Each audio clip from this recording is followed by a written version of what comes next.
Di sini saya akan menjelaskan materi tentang pembelajaran organisasi. Pembelajaran organisasi. Yang pertama ada konsep pembelajaran organisasi.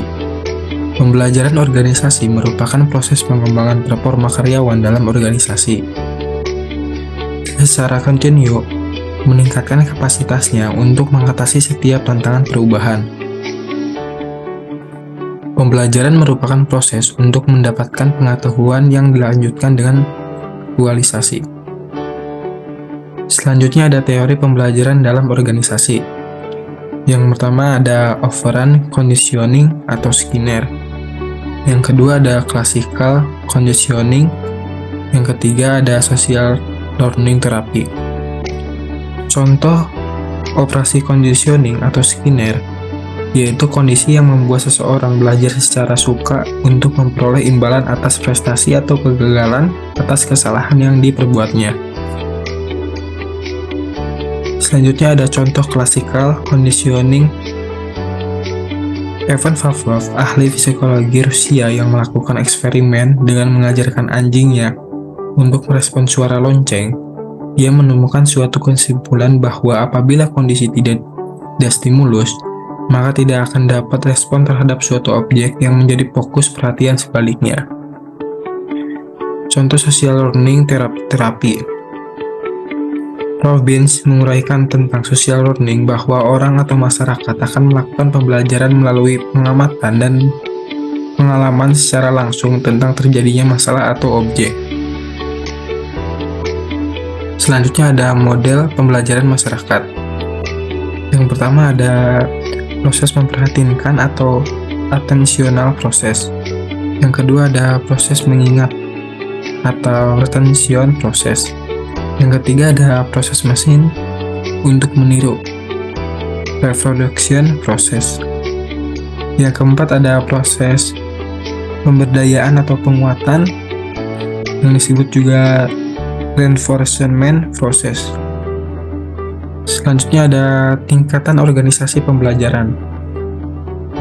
Yang pertama ada berpikir sistem, yang kedua ada personal mastery, yang ketiga ada mental model, yang keempat ada membangun visi bersama, yang kelima ada tim pembelajaran. Selanjutnya ada manfaat pembelajaran organisasi. Yang pertama ada meningkatkan produktivitasnya yang lebih tinggi, yang kedua ada meningkatkan pertumbuhan dan perkembangan yang lebih cepat dan lebih baik. Yang ketiga, kemampuan untuk beradaptasi dan komunikasi. Selanjutnya ada proses pembelajaran organisasi. Nah, ada dua, yaitu experience. Experience melihat sebuah krisis sebagai kesempatan untuk evaluasi ulang kinerja organisasi pada setiap tingkat. Nah, yang kedua, meaningful change.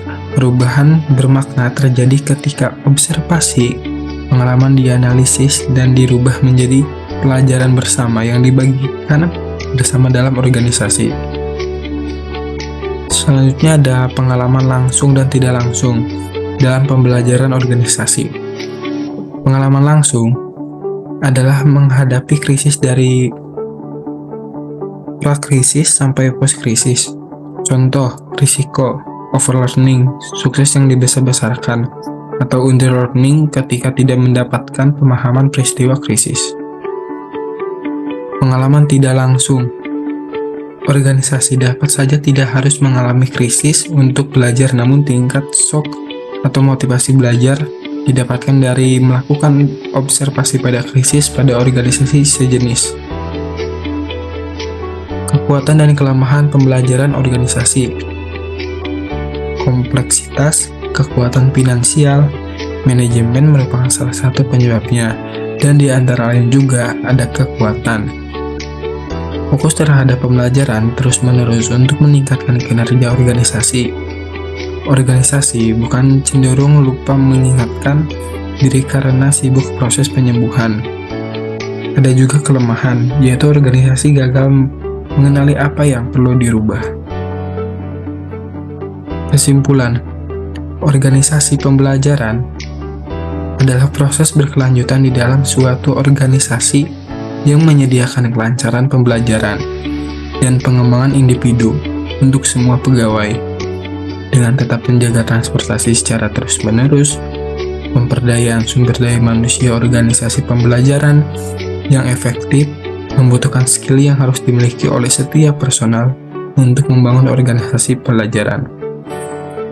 Sekian dari saya, presentasi atau pembawaan materi tentang organisasi pembelajaran. Kurang lebihnya mohon maaf.